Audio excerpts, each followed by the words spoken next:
முனையில் ஓங்காரமாகவே ஒளி கொண்டு எழுந்த சக்தி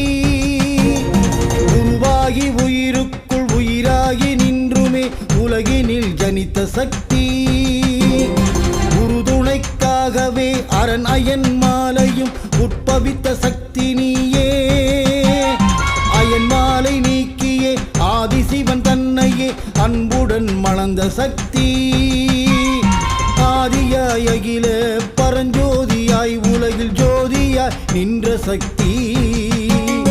முக்காலம் அறிந்திட முத்தொழில் புரிந்திட முன்னதாய் பிறந்த சக்தி